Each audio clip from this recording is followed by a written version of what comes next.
పార్లమెంటుకు ఎలక్షన్లు జరుగుతూ ఉన్నాయి. మనకు 10 o'clock లిమిట్ ఉంది. దయచేసి నినాదాలు చివరికి చెప్దాం. ఒక పావు గంట టైం దొరకాలా? మీరు కొద్దిగా సైలెన్స్ ఉంటే బెటర్. మీ అందరికీ తెలుసు పార్లమెంటుకి ఎలక్షన్లు జరుగుతూ ఉన్నాయి. ప్రధానమంత్రి నరేంద్ర మోడీ 10 సంవత్సరాల క్రితం గద్దెకెక్కితే ఒక 150 నినాదాలు చెప్పినాడు.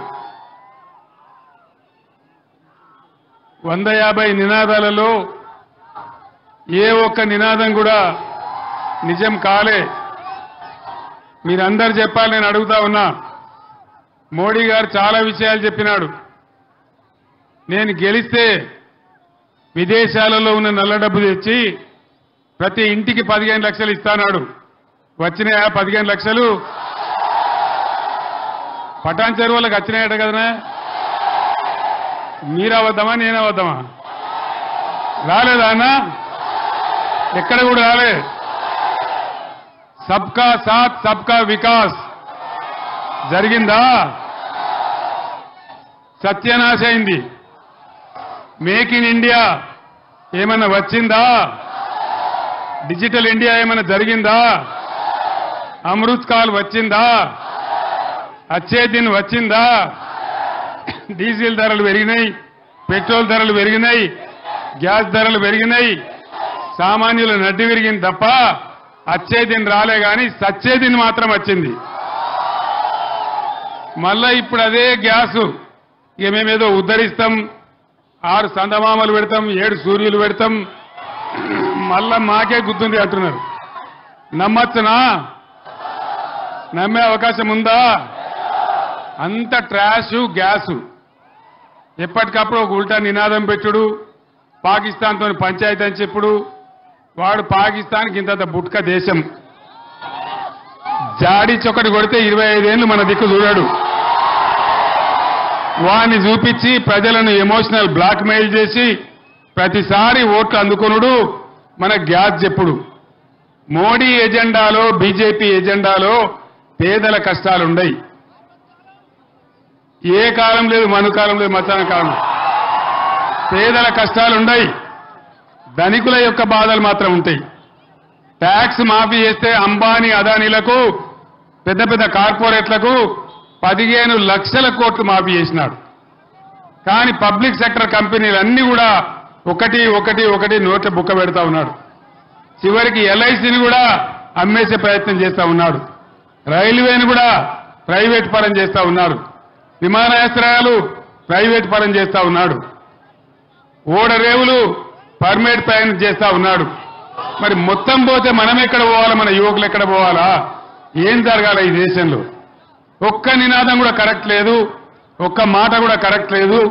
కాబట్టి దయచేసి ఆ నిశాలో పోకుండా ప్రజలు, విజ్ఞులు ఆలోచన చేయాలని చెప్పి నేను కోరుతా ఉన్నా. ఊరికే గుడ్డిగా పోయి ఓట్లేస్తే మన పిల్లల భవిష్యత్తు పోతుంది. ఇప్పటికే దేశం పరుగు పోయింది. అంతర్జాతీయంగా చాలా దెబ్బతిన్నాం. ఏం లాభం జరగలే. ఏ ఒక్కరికి కూడా ఏ వర్గానికి లాభం జరగలే. ఒక పేదల గురించి కానీ, ఒక గిరిజనుల గురించి కానీ, ఒక మహిళల గురించి కానీ, ఫ్యాక్టరీలలో పనిచేసే కార్మికుల గురించి కానీ ఏ ఒక్క మంచి చట్టం తేలే. ఒక లేబర్ చట్టం కూడా మంచి చట్టం తేలే. కనీస జీతం పెంచాలని చట్టాలు తేలే. కానీ పెద్దలకు మాత్రం, పెట్టుబడిదారులకు మాత్రం కాపలా కాసే ప్రభుత్వం బీజేపీ ప్రభుత్వం. దయచేసి మీరు ఆలోచించాలని కోరుతా ఉన్నా. ఇక మన స్థానికం, మన పటాన్ చెరువు నియోజకవర్గం. పటాన్ చెరువు నియోజకవర్గం ఏర్పడ్డప్పుడు 2 లక్షల చిల్లర ఓటర్లు ఇక్కడ ఉండేవాళ్ళు. ఇవాళ 4 లక్షలు దాటిపోయినారు. ఏం కారణం? ఏ కారణం వల్ల నిండిపోయినారు? ఏం కారణం అంటే మనం ఉన్నప్పుడు పెట్టినటువంటి బ్రహ్మాండమైన టీఎస్ ఐపాస్ ఇండస్ట్రియల్ పాలసీ కావచ్చు, ఒక నిమిషం కూడా పోకుండా, రెప్పపాటు కూడా పోకుండా ఇచ్చిన కరెంటు కావచ్చు. ఇక్కడ పరిశ్రమలు పెరుగుతా ఉన్నాయి. అందుకోసం దేశ నలుమూలల నుంచి వచ్చి బిడ్డలు ఇక్కడ నార్త్ ఇండియా కావచ్చు, వెస్ట్ ఇండియా కావచ్చు, ఈస్ట్ ఇండియా కావచ్చు, సౌత్ ఇండియా కావచ్చు, ఇక్కడ వచ్చి వాళ్ళ పొట్ట గడుపుకుంటా ఉన్నారు. బ్రహ్మాండమైన హబ్బుగా తయారైంది మన పటాన్ చెరువు. ఆ రకంగా ఉద్యోగ ఉపాధి అవకాశాలు ఇక్కడ పెరిగినాయి కాబట్టి ఇతరులు కూడా వచ్చి మన దగ్గర బతుకుతా ఉన్నారు. మనకు కూడా అవకాశాలు దొరుకుతా ఉన్నాయి. మనం కూడా బతుకుతా ఉన్నాం. మొన్న నేను వచ్చినప్పుడు మైపాల్ రెడ్డి గారిని అడిగిన, అంత హైదరాబాద్ అంతా పోయిందంటున్నారు, హైదరాబాదు పోయిందంటున్నారు, పటాన్ చెరువులో రియల్ ఎస్టేట్ ఎట్లుందని నేను అడిగిన. ఈయన కూడా కుప్ప అయిపోయింది సార్, గోవింద అయింది అని చెప్తా ఉన్నారు. ఎందుకు, ఏం కారణం? పటాన్ చెరువులో కావచ్చు, మన కొల్లూరులో కావచ్చు, హైదరాబాద్లో కావచ్చు, మొత్తం సిటీలో కావచ్చు, ఈ ముఖ్యమంత్రి వచ్చిన కాడ నుంచి ఒక్క పర్మిషన్ కూడా ఇస్తలేడు. ఆయనకు స్క్వేర్ ఫీట్కు 75 రూపాయలు ఇవ్వాలన్నట. రియల్ ఎస్టేట్ కడితే స్క్వేర్ ఫీట్కు 75 రూపాయలు ఇవ్వాలి. ఇస్తే ఏమవుతుంది? అది మళ్ళా మన నెత్తినే పడుతుంది, బరువు ప్రజల మీదనే పడుతుంది. ఆయనకు మాత్రం 75 రూపాయలు స్క్వేర్ ఫీట్ కట్టానట. దాంతో రియల్ ఎస్టేట్ మొత్తం కుప్పగూలిపోయినది. ఎంత అద్భుతంగా ఉండే రియల్ ఎస్టేటు. ఒక గజం ధర ఎంత ఉండే పటాన్ చెరువులో, ఇవాళ అడిగేవాడు కూడా ఉన్నారా? రియల్ ఎస్టేట్ డౌన్ అయిందా? ఎవరు దీనికి కారణం? జై కాంగ్రెసేనా? కాంగ్రెసే కారణం కదా. అదేవిధంగా పటాన్ చెరువులో ఒకప్పుడు కలుషిత జలాలుండి ప్రజలకు చాలా అనారోగ్యం వచ్చేది. మిషన్ భగీరథ వచ్చిన తర్వాత బ్రహ్మాండంగా ప్రతి ఇంటికి నల్లా పెట్టి పరిశుభ్రమైన జలాలు అందించింది బీఆర్ఎస్ ప్రభుత్వం. మీ అందరికీ కూడా ఆ విషయం తెలుసు. మళ్ళా ఈరోజు నీళ్లు తక్కువైతా ఉన్నాయి, ఇబ్బందులు పెట్టే పరిస్థితి చేస్తా ఉన్నారు. మీరందరూ చూస్తున్నారు, మీ కళ్ళ ముందరనే ఉంది. పక్కనే కొల్లూరులో ఇండియాలోనే ఎక్కడ లేని విధంగా బ్రహ్మాండంగా 16,500 ఇండ్లు, డబుల్ బెడ్రూమ్ ఇండ్లు కట్టి పేదలకు ఇచ్చిన విషయం మీకు తెలుసు. అయింది కదా కొల్లూరులో, మీ పక్కనే జరిగింది. ఇవాళ వీళ్ళు అవన్నీ కూడా ఏం కాలేదని అబద్దాలు చెప్పి ఎంతసేపు కేసీఆర్ను బదనాం చేయాలని అన్ని రకాల ప్రయత్నాలు చేస్తా ఉన్నారు. ఎలక్షన్లలో అరచేతిలో వైకుంఠం చూపించి 6 ప్రధాన గ్యారంటీలు, 420 హామీలు ఇచ్చినారు. ఒక్కటన్నా నెరవేరిందా? ఒక్క ఫ్రీ బస్సు మాత్రం చేసినారు ఆడవాళ్లకు. దాంతోని వాళ్ళు జుట్లు ముడేసుకొని కొట్టుకుంటా ఉన్నారు. ఆడవాళ్ళేమో తన్నుక చస్తున్నారు, ఆటో రిక్షా కార్మికులేమో ఆత్మహత్య చేసుకుంటా ఉన్నారు. వాళ్ళ బాధలు బతుకులు చెప్పలేకుండా అయిపోయినాయి. ఈ విధంగా అది ఒక్కటి తప్ప ఏ ఒక్కటి కూడా చేయలే. ప్రతి మహిళకు 2,500 రూపాయలు వచ్చినాయా? రాలేదా? మీలో కొందరు రైతులు కూడా ఉండవచ్చు, రైతు బంధు వచ్చిందా? అది కూడా రాలే. వ్యవసాయ కూలీలకు 1,200 రూపాయలు వచ్చినాయా? 2 లక్షల రుణమాఫీ అయ్యిందా? కాలేదా? మహిళలకు 2,500 వచ్చినాయా? పెన్షన్ 2,000 పోయి 4,000 అయిందా? 4,000 కాలే కానీ పాత 2,000నే ఒక నెలది కోత కోసినారు, జనవరి నెల ఎగబెట్టినారు.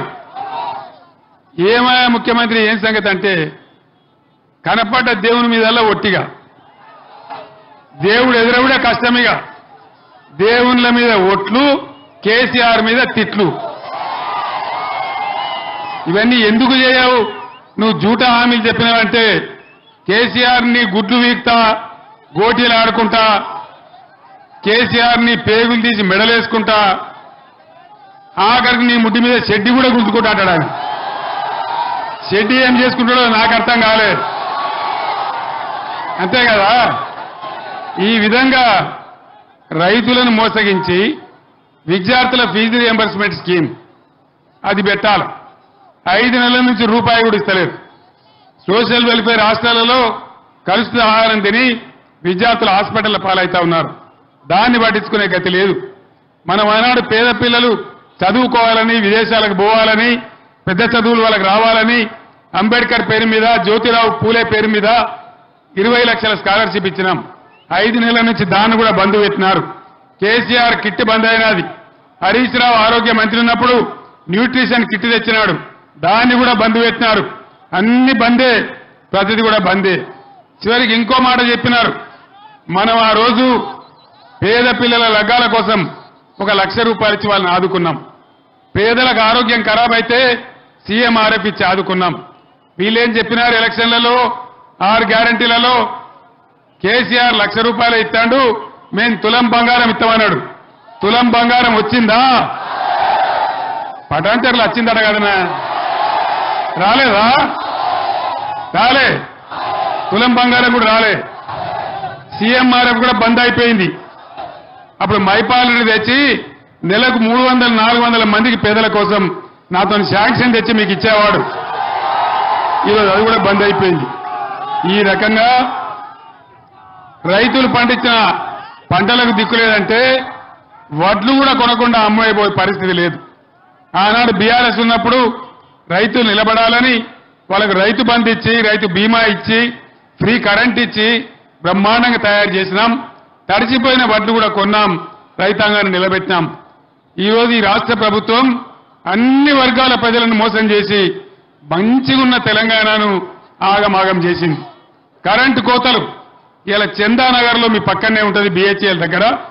చందానగర్లో ప్రజలందరూ కూడా 24 గంటల నుంచి కరెంటు రాకపోతే వాళ్ళు పోయి సబ్స్టేషన్ మీద దాడి చేసినారు. హైదరాబాద్లో కరెంటు కోతలు, కరెంట్ ఎప్పుడు వస్తుందో ఎప్పుడు రాదో తెలియదు. పారిశ్రామికవేత్తలు కూడా లాభం లేదు మేము పోతామని బిస్తర్ కడతా ఉన్నారు, ఇక్కడి నుంచి వెళ్ళిపోతా ఉన్నారు. కార్నింగ్ అనే సంస్థ 1000 కోట్లు పెట్టుబడులు పెడతాను వచ్చి మన ప్రభుత్వంలో వచ్చింది. పని స్టార్ట్ చేయకుండా ఈ ప్రభుత్వ వైఖరి కరెంటు కోతలు చూసి వాళ్ళు తమిళనాడు కూడా వెళ్ళిపోయినారు. మరి ఇదే గతి జరిగితే మన గతి ఏం కావాలి ఒక్కసారి దయచేసి మీరు ఆలోచించాలి. నరేంద్ర మోడీ ఈరోజు కృష్ణా గోదావరి నీళ్లు నేను తమిళనాడుకు తరలిస్తా అంటా ఉన్నాడు. అంటే మన నదుల నీళ్లు కూడా పోయే ప్రమాదం వస్తా ఉంది.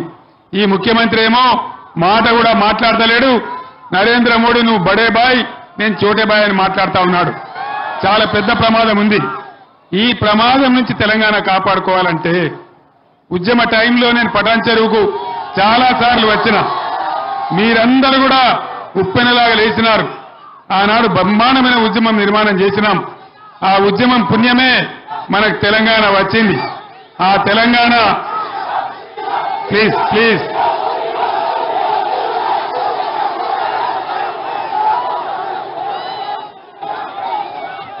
ఆనాడు తెచ్చుకున్న తెలంగాణ నేను నా ప్రాణాల మీద తెచ్చుకొని ఆమరణ దీక్ష బట్టి చావు నోట్లో తలకాయ పెట్టి తెలంగాణ తెచ్చుకున్నాం. తెచ్చుకున్న తర్వాత కొద్దిగా తెల్లగై ఇప్పుడిప్పుడే బాగుపడుతున్నాం. ఈ టైంలోనే మరి దరిద్రం కాంగ్రెస్ వచ్చి మనం నెత్తిన వాలింది. చాలా ఇబ్బందులు జరిగే పరిస్థితి ఉన్నది. నేను ఒక్కటే మాట మీ బిడ్డగా మీకు మనవి చేస్తా ఉన్నా, బాధ్యత గల వ్యక్తిగా ఒకటే మాట చెప్తా ఉన్నా. ఈరోజు గోదావరి కృష్ణా నీళ్లు మనకే దక్కాలన్నా, మళ్ళా మన పరిశ్రమలు మనకే ఉండాలన్నా, ఇక్కడ కండ్లద్దాలు తయారు చేసే కంపెనీ నిలబడి ఉండాలన్నా, ఇక్కడ రైల్వే కోచ్ ఫ్యాక్టరీ నిలబడి ఉండాలన్నా, అనేక ఫ్యాక్టరీలు ఇంకా మన పడంచెరుకు రావాలన్నా ఖచ్చితంగా ఇవాళ మెదక్ ఎంపీగా వెంకట్రామరెడ్డి గారు గెలవాలి. బీఆర్ఎస్ డజన్ పైబడి స్థానాలు బీఆర్ఎస్ గెలిస్తేనే పార్లమెంట్ లో మనం కీలక పాత్ర పోషించే అవసరం వస్తుంది. ఆ విధంగానైనా రాష్ట్రాన్ని కాపాడుకోవచ్చు. కాబట్టి దయచేసి మీరందరూ కూడా పనిచేయాలని కోరుతా ఉన్నా. నా ప్రాణం ఉన్నంత వరకు, దేవుడు ఇచ్చినటువంటి ప్రాణం ఉన్నంత వరకు తెలంగాణ కోసం నా ప్రాణమైన బలిపెడత గాని అన్యాయం మాత్రం జరగనివ్వను. మీరే నాకు అండదండ, మీరే నాకు ఇన్స్పిరేషన్, మీరే నాకు ఊపిరి. నేను ఒక్క మాట, నేను పెద్దవారిని చిన్న మాట మాట్లాడను. కానీ ఇక్కడ ఉండే పోలీసులకు నేను చెప్తా ఉన్నా, మీరు చాలా అతిగా ప్రవర్తిస్తా ఉన్నారు. పటాన్చెరు ప్రాంతంలో రేపు వచ్చేది మళ్ళా మా బీఆర్ఎస్ ప్రభుత్వమే.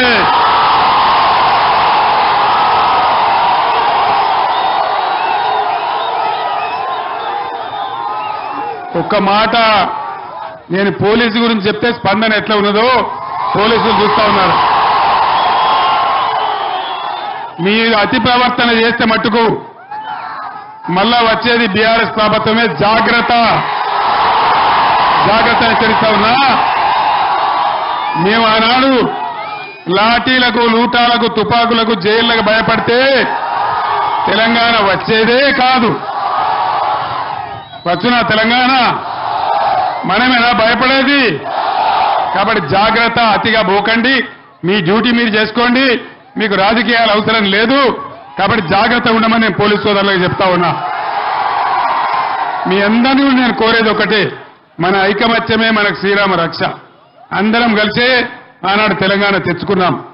ఈనాడు ఈ దుర్మార్గ కాంగ్రెస్ నుంచి, దుర్మార్గ బీజేపీ నుంచి తెలంగాణను రక్షించుకోవాలంటే డజన్ పైబడి స్థానాలు మనం గెలవాలి. వెంకట్రామరెడ్డి ఒక రిటైర్డ్ ఐఏఎస్ ఆఫీసర్, ఇదే జిల్లాలో కలెక్టర్గా పనిచేసిన వ్యక్తి. నేను గెలిస్తే 100 కోట్లతో ట్రస్ట్ పెట్టి పేద విద్యార్థులకు చదువు చెప్పిస్తా అని చెప్పినాడు. ప్రతి నియోజకవర్గంలో ఆయన సొంత నిధుల నుంచి, గవర్నమెంట్ నిధులు కాదు, ఆయన సొంత నిధుల నుంచి ఒక కళ్యాణ మండపం కట్టించి ₹1 పేదలకు లగ్గం చేపిస్తా అని చెప్పినాడు. ఇట్లా ఎవరు చెప్పలే, ఎంపీ కూడా చెప్పలే, ఎంపీ కాకముందు చెప్పలే. మరి ఈ ఎంపీ గెలిస్తే మీకు ఒక మాజీ ఐఏఎస్ అధికారి, కలెక్టర్గా పనిచేసిన అనుభవం ఉన్న అధికారి మీకు వస్తారు. కాబట్టి ఆయన ఉండేది కూడా వెంకటరామరెడ్డి ఎక్కడో మీకు దూరంలో ఉండడు, ఈయన్నే కొల్లూరులో ఉంటాడు, మీ పక్కనే కొల్లూరులో ఉంటాడు.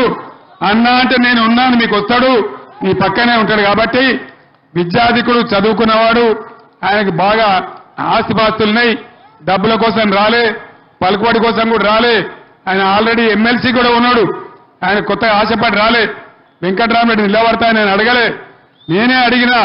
ఇది పెద్ద ఏరియా, మెదక్ నియోజకవర్గం, మీలాంటి వ్యక్తి ఉండాలి, చదువుకున్న వ్యక్తి ఉండాలని నేనే అడిగినా, నేనే నిలబెట్టా. కాబట్టి నా మాటను గౌరవించి దయచేసి మీరు వెంకటరామరెడ్డిని గెలిపించాలని నేను కోరుతా ఉన్నా. मेदक पार्लियामेंट हल्के के सारे मुसलमान बुजुर्गों को, भाइयों को, बहनों को मैं सलाम करता हूं और अब तमाम लोगों से अदबन गुजारिश करता हूं, आज इस पार्लियामेंट इंतखाबात में बीआरएस का ताउन कीजिए, बीआरएस के लोगों को जिताइए। ये बात इसीलिए कहता हूं, बीआरएस एक सेक्युलर तहरीक है। 10 साल में हमारे हुकूमत में एक भी दंगा फसाद हमने नहीं होने दिया। पार्लियामेंट जब तेलंगाना के जद्दोजहद चल रहा था, कई बार मैं यहां आया पटानचेरू में, उन दिनों में कह रहा था अल्लाह के घर में देर है लेकिन अंधेर नहीं है। अल्लाह का करम हुआ, तेलंगाना हासिल हुआ। मैं आप लोगों से एक बात कहना चाहता हूं, कांग्रेस मेदक हल्का में तीसरे नंबर पे है, यह मुकाबला हमारा बीजेपी के साथ है। कहीं आप गुमराह होके कांग्रेस को डालेंगे तो अननेसेसरली बीजेपी जीत जाएंगे। इसीलिए सोचिए, हर चीज को जानिए, इसके हिसाब से काम लीजिए। और यहाँ के जो कायद है हमारे वेंकटरामरेड्डी साहब, साबिका कलेक्टर है, एक रिटायर्ड आईएएस ऑफिसर है, वो उनके सदारत में मेदक पार्लियामेंट का काफी तरक्की होगा। इसीलिए मैं सारे भाइयों से गुजारिश करता हूं, बीआरएस सेक्युलर पार्टी को जिताइए, हम जिंदगी भर सेक्युलर रहेंगे, इतना मैं वादा करता हूं। इतना कहते हुए मैं आपसे रुखसत होता हूं। సోదరులారా, టైం దగ్గరకు వస్తా ఉంది, ఎన్నికల నిబంధన, మీరందరూ కూడా మైపాల్ రెడ్డి గారి నాయకత్వంలో పెద్ద ఎత్తున మీరందరూ స్వాగతం తెలిపి సభను విజయవంతం చేసిన దానికి ప్రతి ఒక్కరికి ధన్యవాదాలు తెలియజేస్తూ నేను సెలవు తీసుకుంటా